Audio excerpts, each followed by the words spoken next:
സ്റ്റൈലായി ചവച്ച് തിന്നുകയാണ്. ബാലകാല സഖി അകത്താക്കി. ശബ്ദങ്ങൾ ഇപ്പോ അകത്താക്കും. ഘോരമായ വിമർശന ബീരങ്കി ഉണ്ടകൾ ഏറ്റ പുസ്തകമാണ്. കണ്ടില്ലേ യാതൊരു സങ്കോചവും ഇല്ലാതെ തിന്നുന്നത്.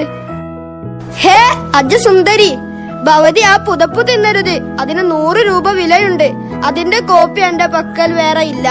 എന്റെ പുസ്തകങ്ങൾ ഇനിയും വേറെയുണ്ട്. ഭവതിക്കെല്ലാം വരുത്തി സൗജന്യമായി തരാം. ഉമ്മ ഉമ്മ. എന്തിനാ ബഷീറെ ഇങ്ങനെ തൊള്ള തുറക്കണത്? നമുക്ക് ചെവിക്ക് തീയൊന്നുമില്ല. നമ്മുടെ ചെവി പൊട്ടിപ്പോയി. എന്തേനു കാര്യം? നിങ്ങൾ ഇത് നോക്ക്. ഇത് ആരുടെ ആടാ ഉമ്മ? ആ ഇത് നമ്മുടെ പാത്തുമാന്റെ ആടല്ലേ? ആ ഇവളുടെ ആടിനല്ലേ ഇപ്പൊ ഇവിടെ സ്വാതന്ത്ര്യം. ഹേ ഉമ്മ, ഇവിടെ എന്താ ഇത്ര ബഹളം? കൊറേ നേരമായല്ലോ. ഇത് നമ്മുടെ പാത്തുമാന്റെ ആട്. പാത്തുമാന്റെ ആട് പിന്നെയും വന്നോ? പത്തിരി ചുട്ടു വിളമ്പി വിളിച്ചത് മുത്തുള്ളി പാത്തുമ്മ.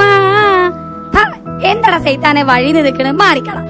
അല്ല എല്ലാരും ഉണ്ടല്ലോ, എന്തേ ഇവിടെ കാര്യം? അല്ല നിങ്ങൾ എല്ലാരും ആടിന് കഞ്ഞിവെള്ളം കൊടുത്തോ? കഞ്ഞിവെള്ളം നിന്റെ ആട് ഇവിടെയുള്ള പുസ്തകവും കടലാസും കണ്ട പണ്ടാരങ്ങളെല്ലാം തിന്നു കഴിഞ്ഞു. കഞ്ഞിവെള്ളം കൊടുക്കണമെന്നോ? 100 കൂട്ടം പണിയുണ്ട്. അപ്പൊ നിന്റെ ആട്. നിങ്ങളിപ്പോ എന്ത് വേണമെങ്കിൽ പറഞ്ഞോ. എന്റെ ആടൊന്ന് പെറ്റോട്ടെ, അപ്പൊ കാണാം. എടി പാത്തു, എന്റെ ആട് പറയുമ്പോ ഈ സുബൈദാനെ മറക്കല്ലേ. സുബൈദാക്ക് ഇത്തിരി പാല് തരണേ. ആ തരും തരും, നല്ല അടി തരും.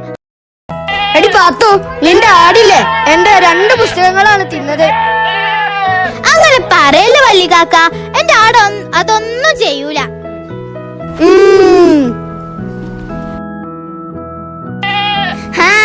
നമ്മുടെ അപ്പല്ല വരുന്നേ.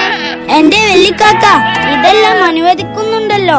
ആട്, പൂച്ച, പശു, കോഴി, പിള്ളേര്. ആടിനെ തീറ്റിപ്പോറ്റാൻ കണ്ട സ്ഥലം. ആ എന്റെ ആടിനെ പറഞ്ഞാണ്ടല്ലോ.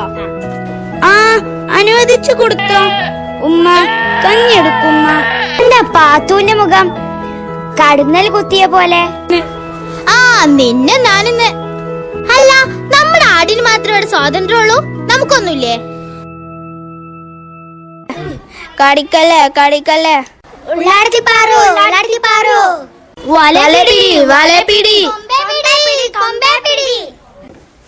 അയ്യോ മുള്ളണത് ഞാൻ കണ്ടില്ല. ഈ ആടിനെ ഞാൻ. എന്താ അവിടെ ഒരു ബഹളം? വലിയ